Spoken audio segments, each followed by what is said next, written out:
नमः सिद्धेभ्यः।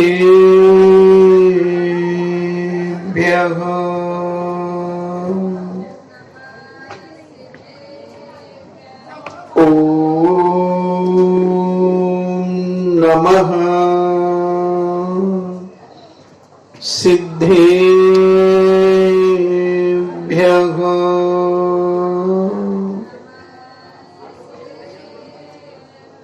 पंच परमेश्वरी भगवान की जय हो।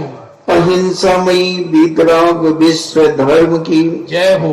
देवादिदेव 1008 श्री आदिनाथ भगवान की जय हो। देवादिदेव 1008 चिंतामणि घोर उपसर्ग विजेता श्री पार्श्वनाथ भगवान की जय हो। देवादिदेव 1008 शासन नायक बाल ब्रह्मचारी भगवान महावीर स्वामी की जय हो। परम पूजनीय आचार्य श्रोमणि गुरुवर श्री कुंद कुंद महामुनिराज की जय हो। परम पूजनीय आचार्य श्रोमणि गुरुवर श्री विद्यासागर जी महामुनिराज की जय हो। परम पूजनीय निर्यापक श्रवण मुनि श्री सुधा सागर जी महाराज की जय हो। परम पूजनीय 3 गमनों करोड़ महामुनिराजों की जय हो। तपोदय अतिशय क्षेत्र की जय हो। बोलो परम पूज्य श्री गंभीर सागर जी महाराज की जय। उत्तम संयम धर्म की बोलो परम पूज्य श्री गंभीर सागर जी महाराज की जय। परम पूज्य गुरुदेव के मंगलमयी प्रवचनों के उपरांत यहाँ आज भजनों का भी कार्यक्रम, भक्ति और विनती कार्यक्रम होगा। पूज्य गुरुदेव से प्रार्थना अपनी मंगल देशना से हमें पकड़ करें। बोलो श्री गंभीर सागर जी महाराज की जय। आज दशनाक्षण पर्व का 6वां दिवस, जिसे उत्तम संयम कहा जाता है, उत्तम संयम धर्म कहा जाता है। संयम के बिना जीवन अधूरा है, क्योंकि जब कोई नदी बहती है, अगर उसके 2 पाट न हो तो वो तबाही मचा देती है। इसलिए पानी बहाने के लिए भी संयम की आवश्यकता होती है, 2 घाट की पाट की आवश्यकता होती है। अभी तक हम देखते हैं कि जब पाट बिखर जाते हैं तो वही नदी का पानी एक बाढ़ का रूप ले लेती है, विकराल रूप ले लेती है। विकराल रूप ले लेती है जब दोनों पाट बिखर जाते हैं, नष्ट हो जाते हैं। इसीलिए हमारे जैनाचार्यों ने कहा कि दुनिया का कोई भी कार्य हो, अगर उसमें हम संयमित नहीं हैं, अनुशासित नहीं है, विवेक से युक्त नहीं है, तो नियम से हमारा जीवन विकृत हो जाएगा। असावधानी अगर थोड़ी सी चूके तो दुर्घटना घटी, और ये संयम के अभाव में ही ये सारी घटना दुर्घटना होती चली जाती है। दुनिया में जो भी अशुभ कार्य होते हैं, जो कसाई से युक्त कार्य होते हैं, ये सारे संयम के अभाव में होते हैं, विवेक के अभाव में होते हैं। अगर जो व्यक्ति अपने जीवन में विवेक और संयम रखता है, वो कभी दुर्घटनाग्रस्त नहीं होता। असावधानी होती है तो दुर्घटना घट जाती है। इसलिए हमारे संत महंतों ने कहा कि आप अपने जीवन को संयमित करो, और जिन जिन ने संयमित रखा उनका जीवन आज भी उत्थान की ओर बढ़ रहा है। मानसिक संयम बहुत जरूरी है, और जिसने मानसिक संयम को रख लिया फिर वो दुनिया में कितनी भी दूर कितना भी घूम ले, उसका कभी जीवन में असंयम नहीं आ सकता, क्योंकि असंयम जो उत्पन्न होता है वो मन से होता है, मन से होता है।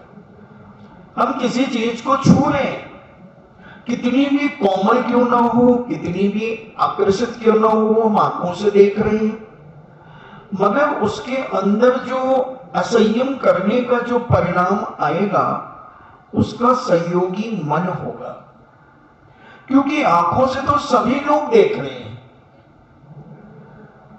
आंखों से कौन नहीं देख रहा है, कानों से कौन नहीं सुन रहा है, रसना इंद्रिय से कौन नहीं चख रहा है, स्पर्शन इंद्रिय से कौन स्पर्श नहीं कर रहा है। इन सबका विनाश करने वाला अगर कोई है तो ये मन है। मन का पुट ही मिलता है जब भी आपके मन में अच्छे और बुरे का विचार आता है, क्योंकि उतरी घाटी और हुई माटी। आप जो भी खाते हैं पीते हैं और जिह्वा के नीचे जाकर के वो एक माटी के समान हो जाती है, मगर ये 4 अंगुल की जिह्वा आपको कितना आकर्षित करती है। आपका मन कहता है ये बहुत कड़वा है, आपका मन कहता है ये मीठा है, आपका मन कहता है ये रसीला है, ये नमकीन है। अनेक अनेक जो 5 रस कहे वो सब मन प्रकट करता है। इसलिए सबसे ज्यादा पाप अगर होते हैं तो मन के द्वारा होते हैं, सबसे ज्यादा पाप, क्योंकि मन में वह सोचता रहता है। और मन अगर संयमित हो जाए, मन अगर संयमित हो जाए तो मैं कहता हूं कि दुनिया के तुम किसी भी कोने में घूमो फिरो, बैठो उठो, देखो बोलो बालो, कुछ भी करो, तुम रंच माधवी पाप का बंद नहीं कर सकते। बहुत ना के बराबर 4 इंद्रिय जीव है, वो जो असंगी जीव हैं वो बहुत कम पाप करते हैं, क्योंकि उनके पास मन है ही नहीं। और मन के द्वारा ही सारे पाप और अच्छा बुरा मन ही निर्णय करता है, आंखें निर्णय नहीं करती हैं। आंखों का काम है देखना, कानों का काम है सुनना, हाथों का शरीर का काम है छूना, मगर ये चिकना किसने कहा, ये खुरदरा किसने कहा, ये कठोर किसने कहा, ये मुलायम किसने कहा, रूखा किसने कहा। तो ये सारी की सारी चीजें कौन करता है? इस बदमाश को पकड़ो, और बदमाश अगर पकड़ गया तो सारे सरेंडर हो जाएंगे।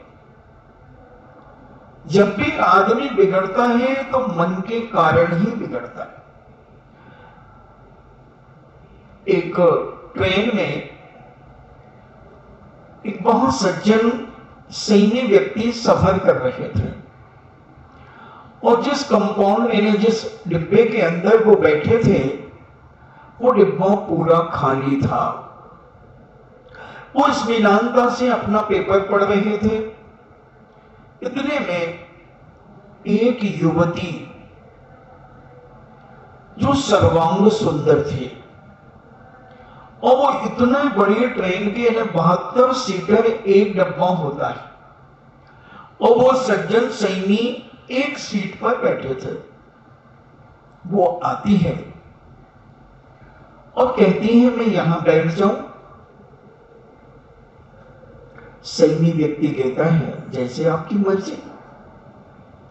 अब 71 सीटें और खाली पड़ी थी, क्योंकि इसके अंदर कहीं ना कहीं से मन में असंयम स्फुटित हो रहा था। इसके अंदर कहीं ना कहीं पाप प्रकट हो रहा था। और उस सज्जन को देख करके थोड़ी देर के बाद कहती है आई लव यू।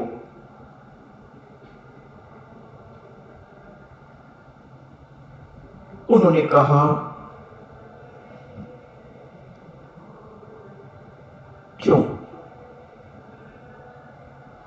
बोले, मैं आपको बहुत चाहती हूं, आपसे बहुत प्यार करते हो।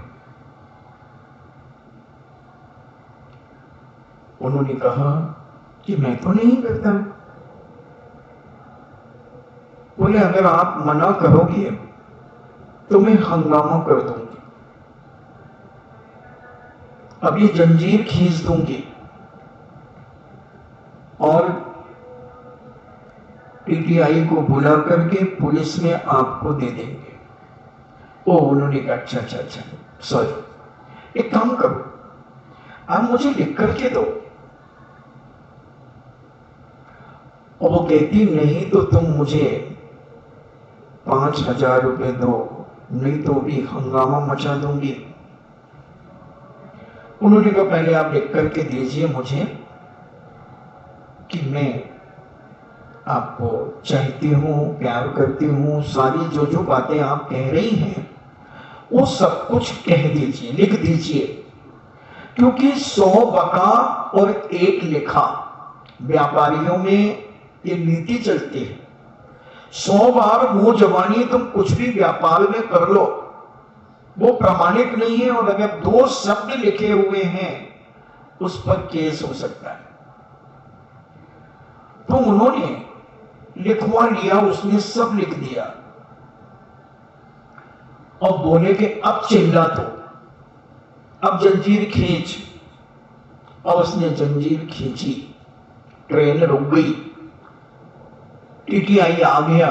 बोले, क्या बात है? बोले, ये मुझे छेड़ रहा है। उन्होंने कहा, आप देखने में बहुत सज्जन हैं, सही नहीं लग रही हैं, फिर आप ये क्या कर रहे हैं? उन्होंने कहा, पुलिस को बुलाइए। और पुलिस को बुलाया। पुलिस ने कहा, मिस्टर क्या बात है? बोले, इन्होंने सब कुछ लिख करके दिया है, अब बोलो, अगर वाइदा में मान लीजिए मैंने छेड़ा है तो इनकी अनुमति है, इन्होंने हमें प्रामाणिकता के साथ लिख करके सारी चीजें दी हैं। अब बताइए, जब ये मेरी हो चुकी तो फिर मैं कुछ भी करूं? वो निकृष्ट महिला 1 मिनट नहीं लगा, ट्रेन के डब्बे से कब कूद करके भाग गई। असहनीय व्यक्ति कभी अपने जीवन में सावधान नहीं रहता, सावधान नहीं रहता, उसके अंदर तो 24 घंटे असंयम की बू आती है। वो जहां भी देखेगा उसके मन में पाप आएगा, जिसे सुनेगा उसके अंदर पाप उससे उत्पन्न होगा, जिसको छुएगा उससे रागान्वित होगा। इसलिए हमारे संत महंतों ने कहा कि तुम अगर अपने जीवन को संयमित करना चाहते हो, व्यवस्थित करना चाहते हो, तो तुम मन के ऊपर लगाम लगाओ, मन की कंट्रोल करो, और मन का कंट्रोल ही तुम्हारी जिंदगी का कंट्रोल है। क्योंकि हमारा मन ही बिगड़ता है, किसी भी चीज को देख करके मन ही मचलता है। कहीं भी चले जाओ, चाहे वो खाने की चीज हो, पहनने की चीज हो, देखने की चीज हो, सूंघने की चीज हो, अगर तुम दुर्गंध में बैठे हो, तुम्हारा मन नहीं कहता कि ये दुर्गंध है, तो तुम्हें कोई तकलीफ ही नहीं होगी। और अगर तुम सुगंध में बैठे हो, तुम्हारा मन कहता है ये सुगंधी है, तो तुम्हें गुदगुदी छूटेगी। और ये संयम हमारे जब साधु संत त्यागी व्यक्ति संयम को अपने जीवन में धारण करते हैं, तो वो जानते हैं कि सुगंध भी पुद्गल की पर्याय है, तो दुर्गंध भी पुद्गल की पर्याय है। वो अपने अंदर एक ऐसे समता भाव को लाते हैं, और उस समता भाव के माध्यम से अपने परिणामों को संभालते रहते हैं।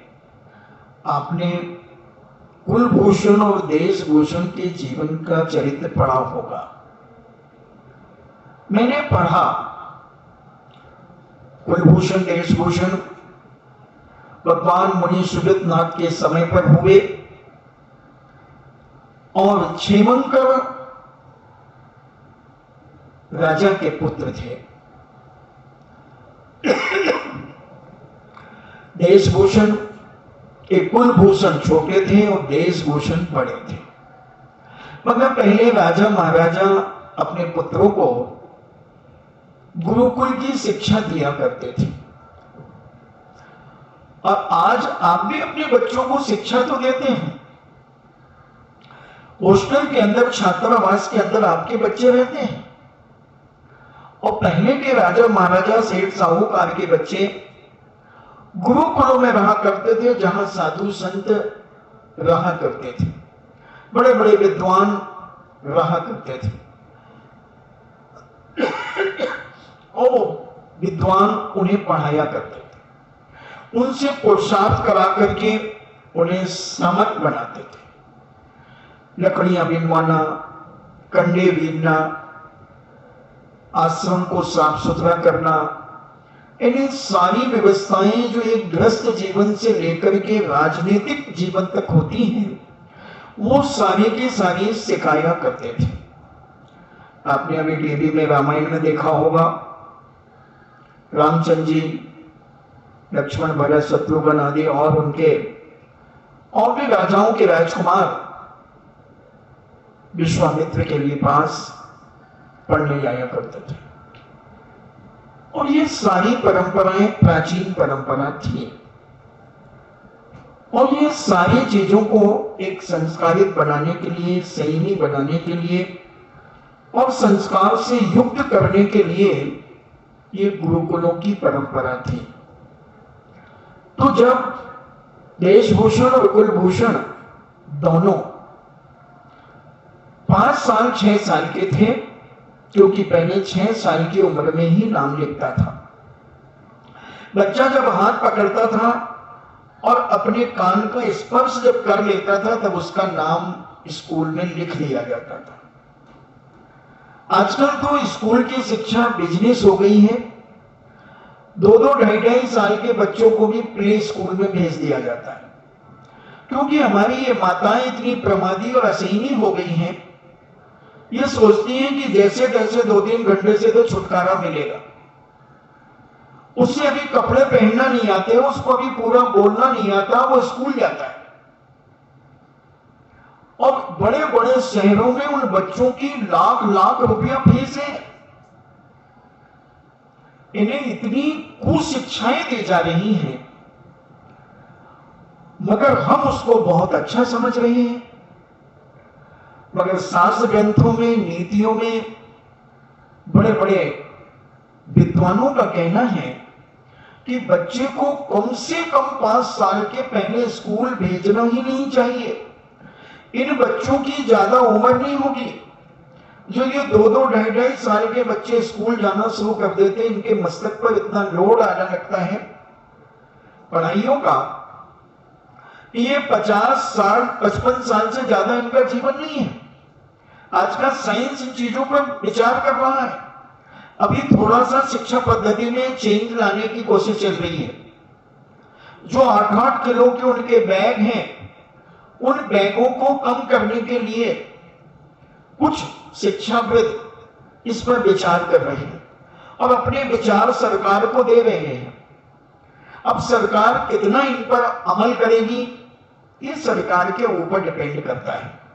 जो अच्छे शिक्षाविद हैं, जो अच्छे संस्कारित शिक्षक हैं और जिनका लक्ष्य है कि आने वाली पीढ़ी को हम संस्कारित करें और संस्कृति को जीवित करें, तो उनका जीवन संयमित करने का तरीका वो जान रहे हैं और आपके मोबाइल के माध्यम से लोगों को इतना करा रहे हैं। मगर आज की 60-70% माताएं 2 साल के बच्चे को भी उनका मन चाहता है कि 2 साल का अगर एडमिशन हो जाए तो मैं भेज दूं, क्योंकि मेरी मस्ती में, मेरी स्वतंत्रता में ये बच्चा बाधक बन रहा है, मेरे सोने में बाधक बन रहा है, मेरे संसार की बातों में ये बाधक बन रहा है, मेरे असंयम जीवन जीने में ये बच्चा बाधक बन रहा है। तो ये सारी की सारी हरकतें आज पब्लिक खुद चाहती है तो जो माइंडेड व्यक्ति है वो बड़े स्कूल खोल लेते हैं और बड़े बड़े शहरों में उनकी गाड़ियां लगी हुई हैं, उनकी आया बाइयां लगी हुई हैं, वो ले जाती हैं, छोड़ देती हैं, कई बार तुम्हारे बच्चे को थप्पड़ भी मारती है। जब एक दो बार उसकी नाक आ जाए वो पहुंचती उसने, चौथी बार आ जाए तो एक चांटा देती है गंदा कहीं का, तो वो बच्चा रोने लगता है। चुप होता कि नहीं होता? मैंने अपनी सगी आंखों से देखा है। तो ये सारी हरकतें तुम अपने बच्चे को पिटवाने भेजते हो, झूठा खाने के लिए भेजते हो। क्या क्या दशा होती है तुम्हारे बच्चे की। एक अच्छे स्कूल के टीचरों से अगर आप संपर्क करेंगे तो वो बताएंगे कि बिल्कुल गलत है ये नीति। तो गुरुकुल 5 साल और 6 साल के बीच में भेजा जाता था। देशभूषण कुलभूषण दोनों बाल पने में चले गए और उन्होंने पहले ओम नमः सिद्धेभ्यः से शिक्षा दी जाती थी। अभी जर्मनी या जापान के अंदर एक बहुत बड़ा शिलालेख मिला और उस शिलालेख में लिखा है कि ओम मा सिया और ओम नमः सिद्धम ये पहले बच्चे के मुख से कराया जाता था और ओम नमः सिद्धेभ्यः उसके मुख से कई बार उच्चारण कराया जाता था। फिर उसके बाद शिक्षा में प्रवेश कराया जाता था। आज सब परंपराएं खत्म, तो मगर वहां पर ये सारी परंपरा थी और देशभूषण के साथ बहुत सारे, कुलभूषण के साथ बहुत सारे राजकुमार पढ़ रहे थे। और जब ये राजकुमारों का पूरा विद्या अध्ययन हो गया और इनका जो संयम था कि जब तक तुम्हारा विद्या अध्ययन होगा, जब तक तुम्हें संयमित जीवन जीना है, अपने मन का संयम रखना है, वचन का संयम रखना है, काय का संयम रखना है, कान का संयम रखना है, आंखों का संयम रखना है और नाक का संयम रखना है। सारे संयम उन पर थे। आज कोई पढ़ता नहीं है, सब कुछ लिखा है हमारे शास्त्रों में, कोई पढ़ना ही नहीं चाहता। वो तो चाहते हैं कि पका पकाया पैसे के दम पर हम जैसे चाहे हमारे बच्चे शिक्षित हो जाएं, हमें कोई मतलब नहीं उनके जीवन से। जब ये गुरुकुल की परंपराएं खत्म होने लगी तो माताएं अपने जीवन में संस्कारित करती थी। 9 महीने माता गर्भ धारण करते ही संयम धारण करती थी कि बच्चे का जन्म, जैसे ही बच्चा जीव गर्भ में आया और उसी समय संयमित होकर के 4 साल के लिए संयम धारण कर लेती थी कि बिल्कुल संयमित जीवन जिएंगे। 9 महीने किसी भी प्रकार की कोई हरकत पति के साथ हंसी मजाक नहीं करेंगे। सारा का सारा ऐसा वातावरण बन जाता था 9 महीने तक। और जो वो संतान होती थी हष्ट पुष्ट संस्कारित, मां जैसा चाहे वो अपने बेटे और बेटियों को बना सकती है, क्योंकि रजोवीर का मिश्रण एक कच्ची मिट्टी के समान लौंडा होता है। अब उसको तुम किस प्रकार से संयमित तरीके से तुम ढाल सकते हो या विकृत तरीके से तुम उसे जी सकते हो, वो तुम्हारे ऊपर 9 महीने का समय बताता है कि तुम अपना जीवन अपने परिवार के साथ, अपने रिश्तेदारों के साथ, अपने पतिदेव के साथ, अपने मोहल्ले पड़ोस के साथ किस वातावरण में तुम जी रहे हो, तुम्हारी मानसिकता क्या है। अगर तुम्हारी मानसिकता में उत्तेजना है, रोना है आदि आदि, तो वो बच्चा सब कुछ सीखेगा, जन्म से ही रोएगा, जिद्दी होगा। इस पर हम पिछले चतुर्मास में शायद बहुत प्रवचन कर चुके हैं।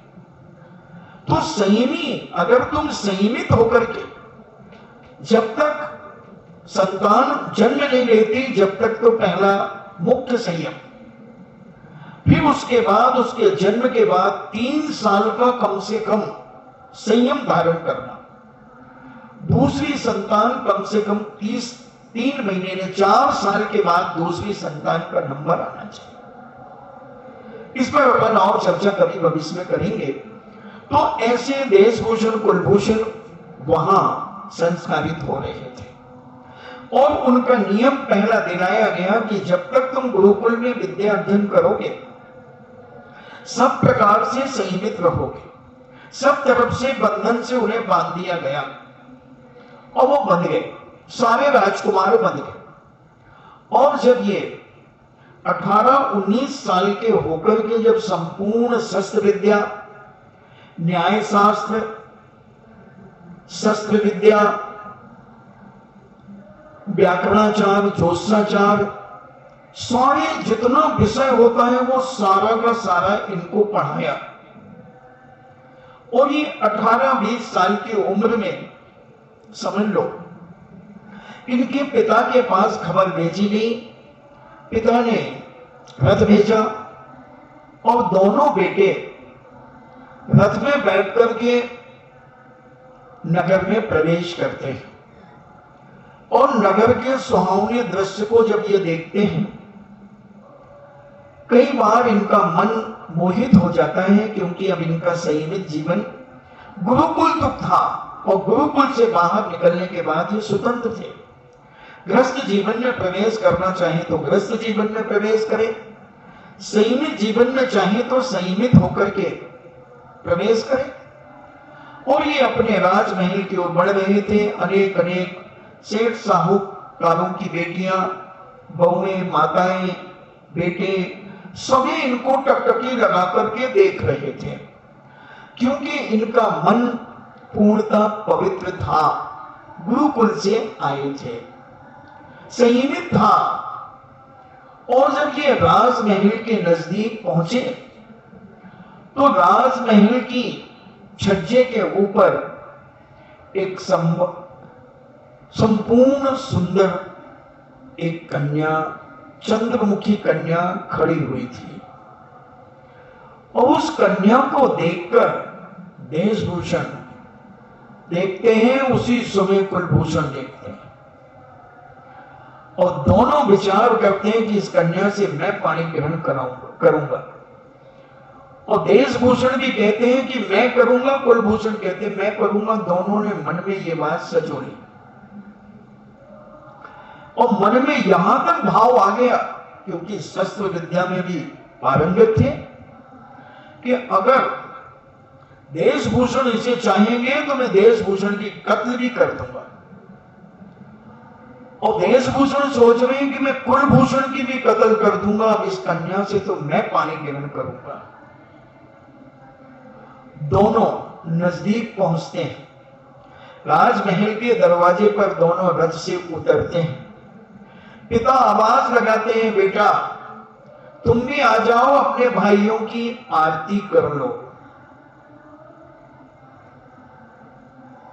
कुलभूषण, देशभूषण एक दूसरे को देखते हैं, भैया हम क्या सोच रहे थे इस कन्या के बारे में, भैया हम क्या सोच रहे थे इस कन्या के बारे में। दोनों के मन में एक साथ ये वाणी प्रकट हुई, हम तो इस कन्या से असंयम चाह रहे थे, मगर पिताजी कह रहे हैं कि बेटा तुम आकर के अपने भाइयों की आरती कर लो, इनको तिलक लगाओ, इनका स्वागत करो। ये क्या देखना, मन के अंदर पाप जाग गया। उन्हें नहीं मालूम था कि ये मेरी बहन है, क्योंकि 5-5, 6-6 साल की उम्र में दोनों भाई निकल गए थे। उसके बीच में राजकुमारी पैदा हुई और राजकुमारी भी अपनी स्थिति पर थी, यौवन के बीच में जी रही थी। दोनों राजकुमार दंग रह गए और उनके मुख से निकला, संयम से जिसकी रिश्तेदारी असंयम से क्यों बात करेगा, और फूलों से जिसकी साझेदारी वो कांटों से क्यों बात करेगा। और दोनों भाई कहते हैं रथ मोड़ो, और रथ पर बैठकर जंगल की ओर जाने लगे। पिता चिल्लाते हैं, बेटा क्या हुआ, पिताजी जो नहीं होना था वो हो गया। इतना असंयम मैंने स्वप्न में नहीं सोचा था। धिक्कार इस मन को, धिक्कार इस वासना को।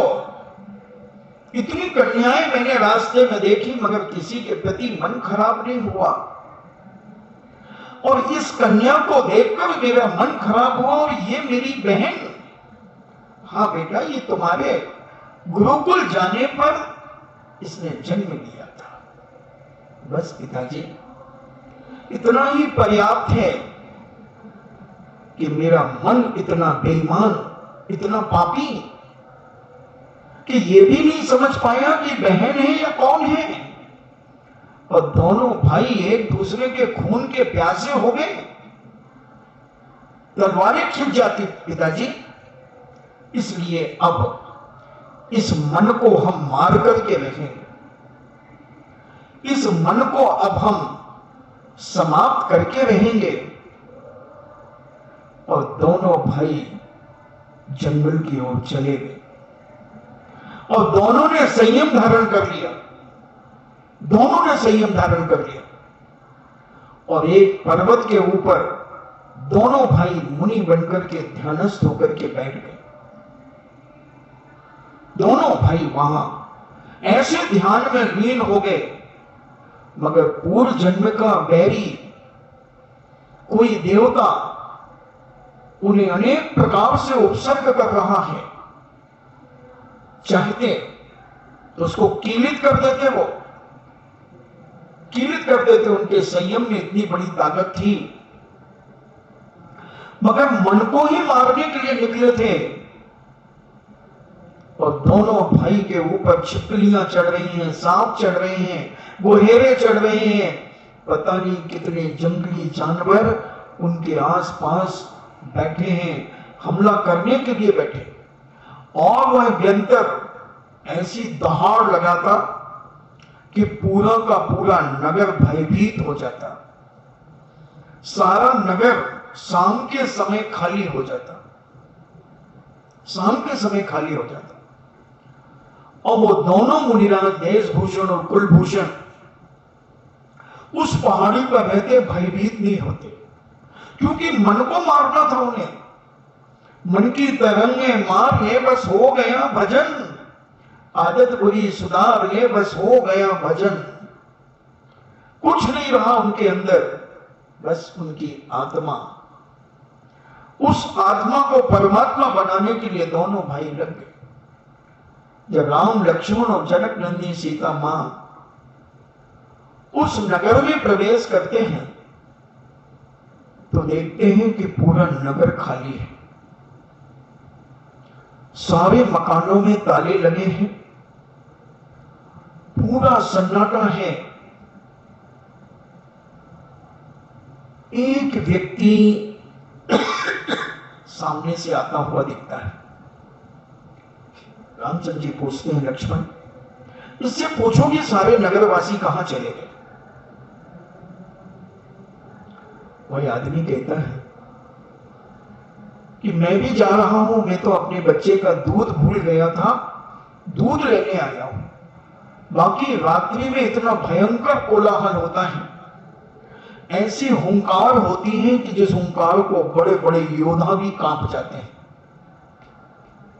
लक्ष्मण को ऐसी चीजों में तो बड़ा मजा आता था, बड़ा आनंद आता था उनको। जहां ऐसी लड़ाई झगड़े की बातें हो तो उन्हें बड़ा अच्छा लगता था। वो कहते हैं, अच्छा कहां से आती है आवाज? बोले, ये जो पहाड़ी दिख रही है, इस पहाड़ी के उस तरफ से आती है आवाज। ठीक है, तुम जाओ अपने बच्चे का दूध लेकर, मैं देखता हूं। और दोनों भाई उस पहाड़ी पर जाते हैं। और जनक नंदी सीता भी जाती है। पहले तो उनके शरीर के ऊपर चिपके हुए छिपकली, गोहेरा, गिरगिट आदि जो भी थे, सर्प आदि, इन सबको तीरों के माध्यम से निकाल देता है। इतने में खूंखार आवाज आती है, मगर पूज्यवर अपने संयम से डिगे नहीं उस आवाज से। अपन तो इतने ही डर जाए। अभी एक दिन आहार चल रहा था और श्रीपुरा वालों का बेटा एक जयकारा लगा दी उसने, तो सारे लोग दहल गए। महासागर जी का आहार शायद हो रहा था किसका, अब उसने जयकारा लगाया तो सब लोग एकदम ऐसे हो गए जैसे कोई आतंकवादी आ गया। तो मैं कल्पना कर रहा था उसी समय आहार करते करते कि पूज्य दोनों मुनिराज अपने मन पर कितना संयम रखे होंगे कि हिले भी नहीं। 1988 के चतुर्मास में पिसनारी की मड़िया में 88 में चतुर्मास हो रहा था और एक हमारे पवित्र सागर जी महाराज आहार कर रहे थे बरांडे में, और करीब 25-50 फुट दूर किसी शरारती बच्चे ने एक वो रस्सी बम आता है, उस रस्सी बम को फोड़ दिया और उसकी आवाज से उन्हें इतनी दहशत हुई कि उनकी अंजलि छूट गई। और साधु की अगर दोनों हाथों का स्पर्श अगर छूट जाए तो उसे अंतराय करना पड़ता है, अंतराय करना पड़ता है। अंजलि कहीं ना कहीं से स्पर्श होना चाहिए, चाहे उंगली से हो, चाहे अंगूठे से हो, चाहे इधर से हो, कहीं से भी हो।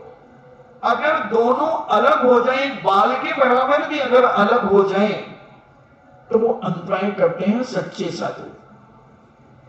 तो उनने पवित्र सागर जी महाराज साहब ने अंतराय कर दिया। तो मैं उस समय वो भी मेरे मन में विचार आ गया, और ये इतने छोटे छोटे महाराज, 20-21 साल के महाराज, कितना इनके अंदर ये संयम होगा कि इतनी भयंकर आवाज से पूरा नगर का नगर भयभीत हो जाता था। और फिर तो उनके नजदीक 4 फुट 5 फुट की दूरी पर ही आवाज कर रहा था। संयम का प्रभाव देखना कि जब मन मार दिया जाता है, जब मन से तृष्णाएं खत्म हो जाती है, मन से लोभ खत्म हो जाता है, मन से माया खत्म हो जाती है, मन से मान खत्म हो जाता है, मन से क्रोध खत्म हो जाता है, और सत्य जब प्रकट हो जाता है तो सत्य को समझने के लिए संयम को ऐसा धारण करता है साधक कि उस संयम के माध्यम से वह सारी दुनिया को हिला सकता है।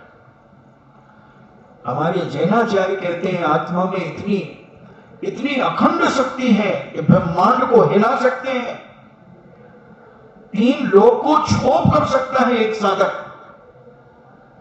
तीर्थंकर का जब जन्म होता है 3 लोक में छोप हो जाता है,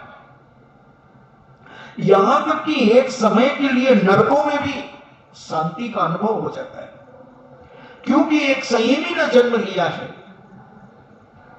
एक संयमी ने आकर के इस भारत भूमि पर या विदेश क्षेत्र में कहीं पर भी जन्म लिया है, और पूरे 3 लोक में उस संयम का प्रभाव ऐसा होता है कि वहां शांति छा जाती है, ऐसा अलौकिक दृश्य हो जाता है। और जब राम और लक्ष्मण ने ललकारा और उस देवता से उन्होंने युद्ध किया, और युद्ध करके जब उसे परास्त कर दिया, तो उनके चरणों में वो नतमस्तक हो गया। दोनों मुनिराजों के लिए केवल ज्ञान प्राप्त हो गया। 5000 धनुष ऊपर चले गए, मन को मार दिया, मन को कुचल दिया। उस संयम के माध्यम से, उस संयम के माध्यम से उन्होंने सारे विकारों को परास्त कर दिया, सारे भयों को परास्त कर दिया। हमारे ऊपर सब कुछ है, हम जो चाहें वो कर सकते हैं। हम चैलेंज करते हैं कि जो भी व्यक्ति जो चाहे वो कर सकता है, बस अपने मन को मारना है, अपने मन को संभालना है, मन को पुचकारना है। शैतान बच्चे से मां क्या क्या नहीं करा लेती है प्यार से, थोड़ा तो पैर पटकता है, जिद्दी करता है, रोता है, सब कुछ करता है। फिर मां में वो कला होती है कि माँ धीरे धीरे अपनी बात मनवा ही लेती है और वो बच्चा भी मान जाता है। उसी प्रकार ये मन भी एक बच्चे के समान है। तुम मना सकते हो इस मन को, तुम चाहो तो। एक बंगाल की घटना भी मुझे स्मरण में आ रही है। बंगाल के एक बहुत बड़े धनाढ्य व्यक्ति थे और वो प्रोफेसर भी थे। उनकी एक बेटी छोटी उम्र में शादी हो गई और कुछ ही वर्षों में वह विधवा हो गई। तो पिताजी ने उसे अपने घर बुला लिया, क्योंकि पहले छोटी छोटी उम्रों में शादियां हो जाती थी। हमारे शांति सागर जी महाराज की शादी 6 साल की कन्या से और शांति सागर जी महाराज 7 गोणा 9 साल के थे, मगर गोना नहीं हुआ था, यानी सगाई नहीं हुई, सगाई हो गई थी, विदाई नहीं हुई थी। तो ऐसे पहले शादियां होती थी, मगर इसकी तो विदाई भी हो गई होगी, मगर ये बहुत जल्दी विधवा हो गई, इसके पति मरण को प्राप्त हो गए। तो पिताजी ने सोचा, क्योंकि पति के बिना स्त्री की कोई कदर नहीं होती है, वो धुतकारी ही जाती है सब जगह से, उपेक्षा ही होती है उसकी, आप सब जानते हैं। और वह पिताजी ने उसे अपने घर में बुला लिया और उसके नाम से एक बहुत बड़ा बगीचा, जिसमें आम, केले, संतरे, अनार आदि आदि फल फूलों से फलित था, कुआं था, बावड़ी थी, सब कुछ था। और कुछ जमीन उसके नाम से कर दी कि भाई भविष्य में इसके भाई बंद अगर कुछ करें ना करें तो कम से कम इसकी आजीविका तो चलती रहे। बड़े सज्जन थे। कुछ दिनों के बाद धीरे धीरे उसका चरित्र बिगड़ने लगा, वो असंयम की ओर बढ़ने लगी। होती है और असंयम की ओर बढ़कर के उसका चरित्र इतना पतित हो गया कि लोग उससे नफरत करने लगे।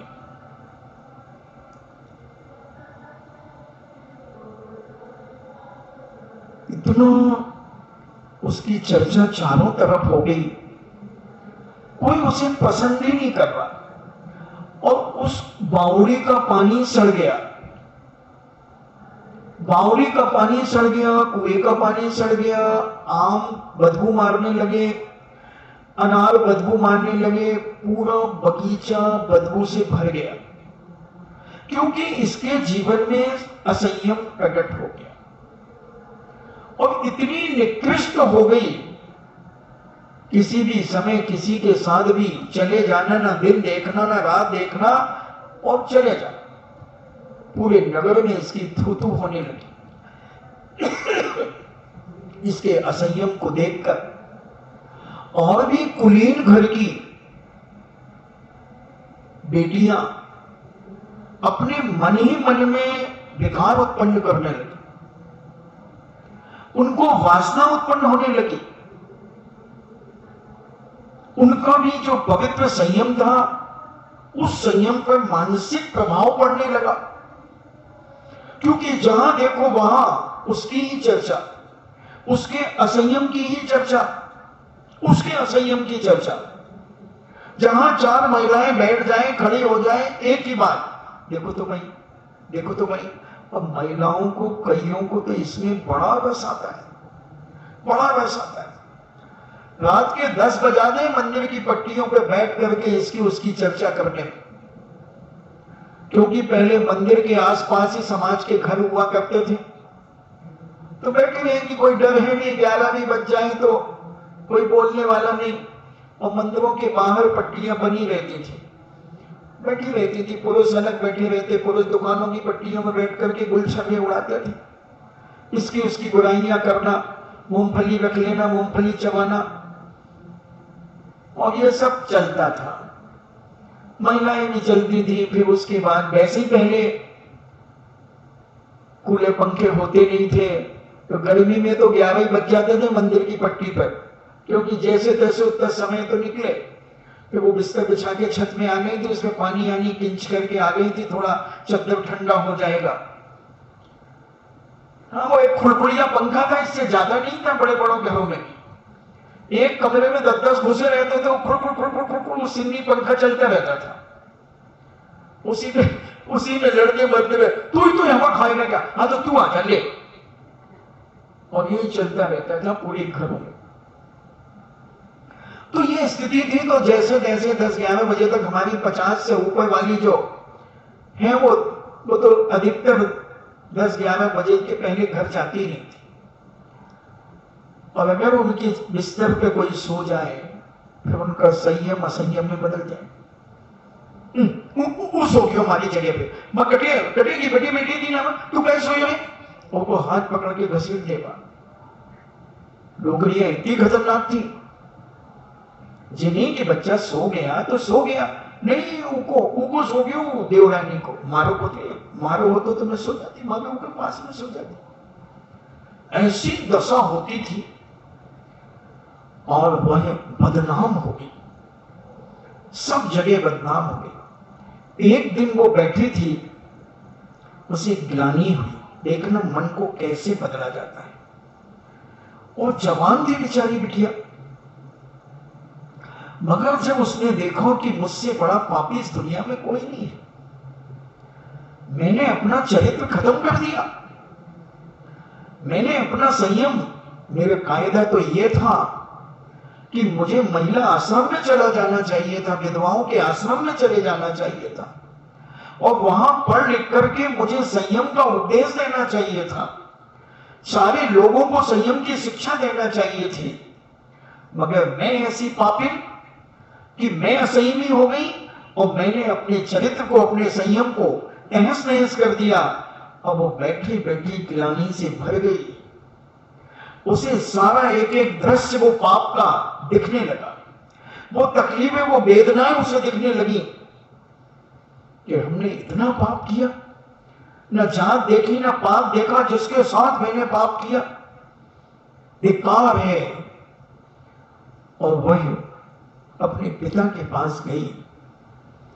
बावड़ी का पानी सड़ गया था, कुएं का पानी सड़ गया था, फल सड़ गए थे, पूरे पेड़ वृक्ष सब सड़ गए थे उसके असंयम के कारण। और वह बिटिया पिता के पास गई और कहा, पिताजी मेरे जैसे दुनिया में कोई पापी नहीं है, ये सारी नगर जानता है, और मैं कहूं तो पूरा बंगाल जानता होगा, क्योंकि पेपरों में भी छपा होगा। मगर मैं अब अपनी आत्मा में संयम लेना चाहती हूं, मन से संयम ले रही हूं मैं, किसी के दबाव प्रभाव से नहीं ले रही हूं, मैं संयम लेकर के तीर्थ वंदना के लिए जाऊंगी। और जब ये चर्चा गांव में पता चली तो लोग कहने लगे, 100 चूहे खा करके बिल्ली हज को जा रही है। और लोगों को कभी सुधारने का भाव नहीं होता, कभी किसी को कोई गिरा है तो उसके एक लात और मारेंगे, उसे और पाप में घसीटने के लिए बाध्य करेंगे, और उससे ही पाप करने के लिए भी राजी हो जाएंगे, तैयार हो जाएंगे, जुगाड़ में रहेंगे। मगर उसके अंदर से ग्लानि हुई थी, अंदर से संयम की बात स्फुटित हुई थी, और उसने अपने मन को समझाया कि तूने अपनी जिंदगी में क्या किया। अगर आवाज आई, अभी कुछ नहीं बिगड़ा है, जब जागे तब सवेरा। अब उसने पिता से निवेदन किया कि पिताजी मैं तीर्थ यात्रा पर जाऊंगी। और इतनी विशुद्ध भावना हो गई उसकी, जब लोगों ने उसे चिढ़ाना शुरू किया, पिताजी से कहा, पिताजी कोई शुभ मुहूर्त निकाल दीजिए मेरी यात्रा का, मैंने संकल्प कर लिया है दृढ़ संकल्प हो गया, मेरा संयम हो गया है। और जब लोगों ने उसे घेरा, पत्रकारों ने उसे घेरा, असामाजिक तत्वों ने उसे घेरा, छेड़ा, उसने कहा अब मैं वो नहीं हूं जो एक हफ्ते पहले थी, अब मैं संयमी जीवन जी रही हूं। और तुम्हें विश्वास नहीं है तो मेरे कुएं का पानी पी के देख लो, मेरी बावड़ी का पानी पी के देख लो, अगर मीठा ना हो गया हो तो मुझसे कहना, मेरे टुकड़े टुकड़े कर देना, मेरी बोटी बोटी निकाल देना। और सारे बगीचे के फल सुगंधित हो गए, सारा बगीचा हरा भरा हो गया है। मैं यहां से बैठे कह रही हूं, मैं एक हफ्ते से बगीचे पे नहीं गई। लोग कहते अच्छा बड़ी सती बन रही है, छठी कहीं की। उसने कहा तुम्हें तो जो कहना हो कहो, मेरा चैलेंज है, जाके देख लो। कुछ मन चले गए और बाल्टी से पानी निकाला तो पानी ऐसा कंचन सा था, और जहां देखो वहां आम के गुच्छे, केले के गहर, सारे फल लगे हैं पूरे बगीचे में। अब ऐसे खुशबू मार रही है, चीकू की खुशबू, सारी खुशबुएं दिन प्रतिदिन उमड़ रही हैं लोगों के अंदर, और लोग उन फलों को तोड़ तोड़ करके खा रहे हैं। फिर उसने कहा ये तो मैंने प्रामाणिकता दे दी, अब मैं दूसरी बात कह रही हूं कि जब मैं वैष्णो थी, जब मैं अपने इष्ट का अभिषेक करूंगी उसी समय मेरा मरण हो जाएगा, मैं संयम के साथ मरूंगी। भले मैंने अपने पूर्व जीवन में असंयम का पालन किया है, और जब सारे के सारे लोग उस बगीचे में गए, उस बगीचे में गए, बावड़ी का पानी पिया, कुएं का पानी पिया, फल खाए, सारे लोग तारीफ करने लगे। और उसने कहा कि मैं फला तारीख को जब मैं अपने इष्ट का अभिषेक करूंगी, और अभिषेक करते करते ही मेरा मरण हो जाएगा। संयम का प्रभाव देखना, हजारों आदमी उसके पीछे गए उसकी यात्रा में, कि इसने जो कहा है वो सत्य है या झूठा। बगीचा और बावड़ी तो उन्होंने चेक कर ली,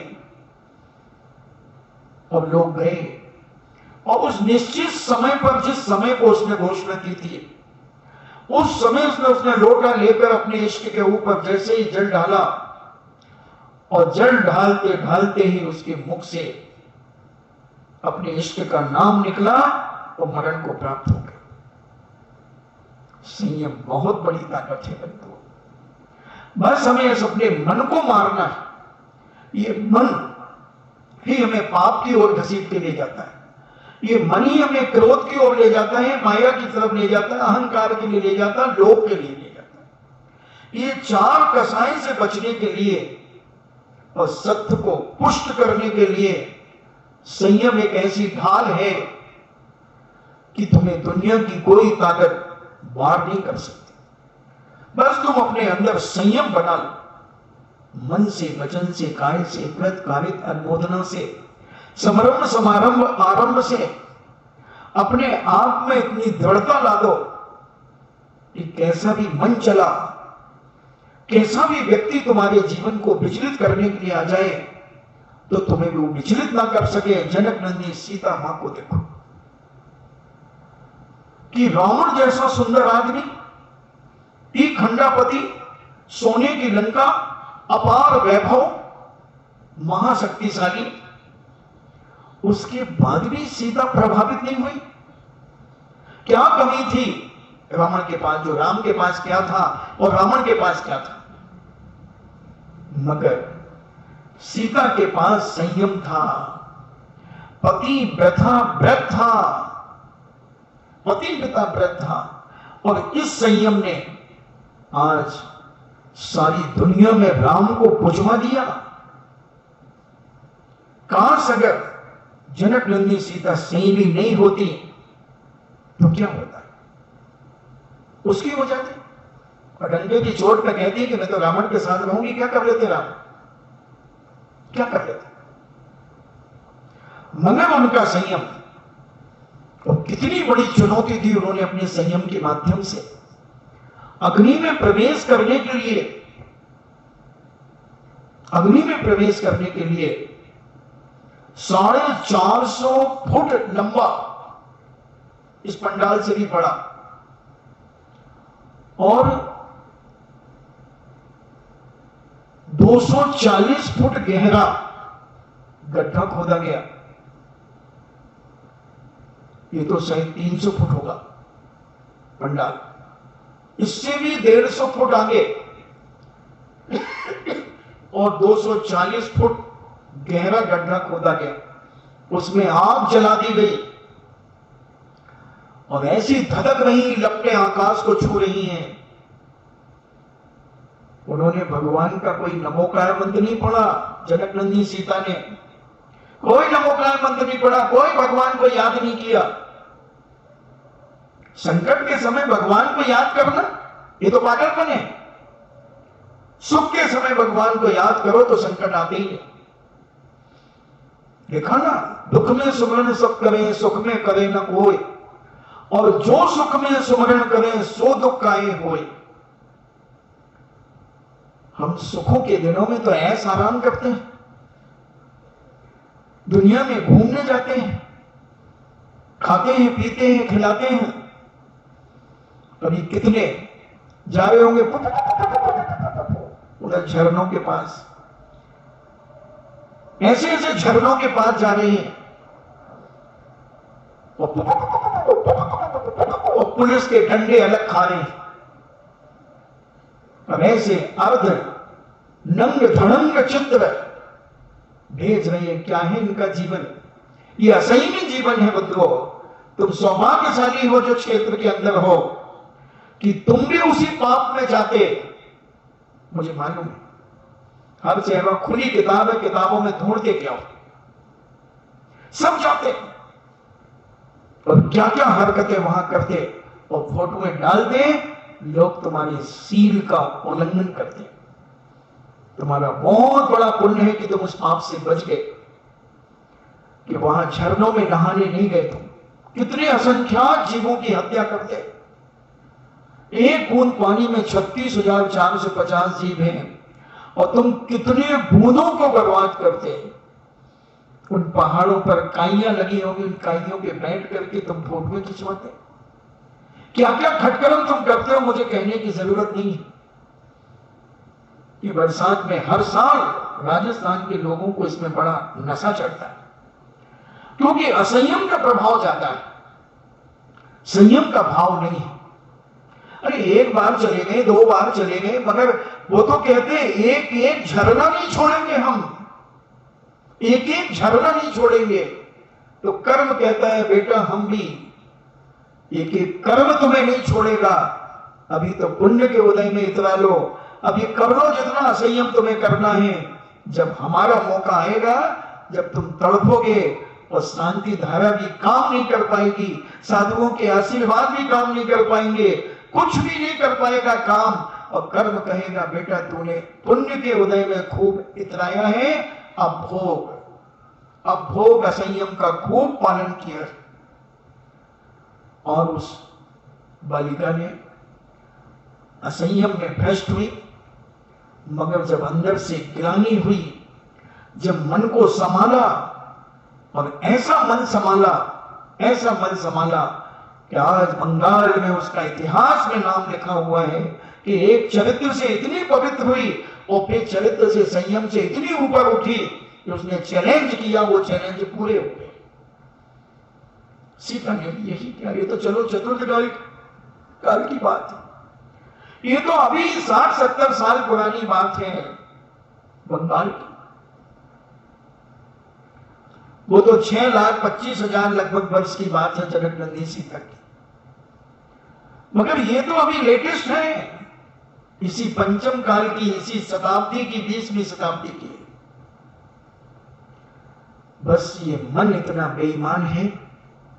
अगर तुम अपने जीवन में आज संयम को समझ सके हो तो अपने मन को संयमित करो, क्योंकि पहले मैंने 15 दिन तक संयम के ऊपर प्रवचन दिया था।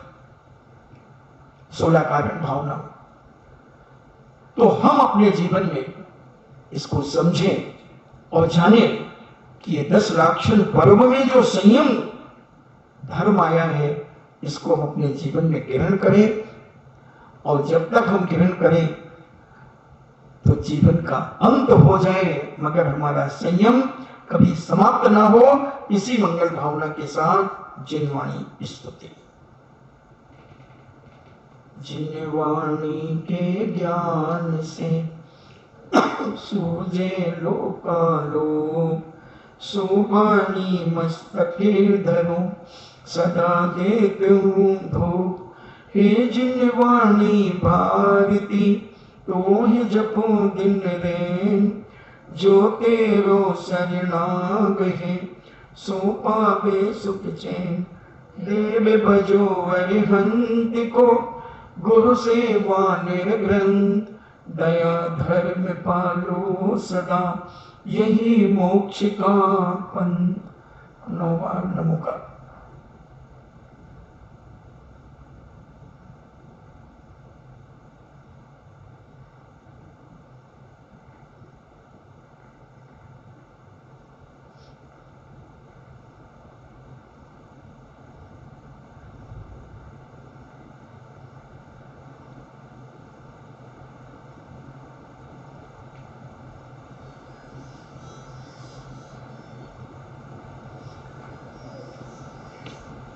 परम पूजनी द्वादशांग जिनवाणी माता की सुत देवता, सुत देवता, सुत देवता, जैनम जेतु शासनम, जैनम जेतु शासनम, जैनम जेतु शासनम।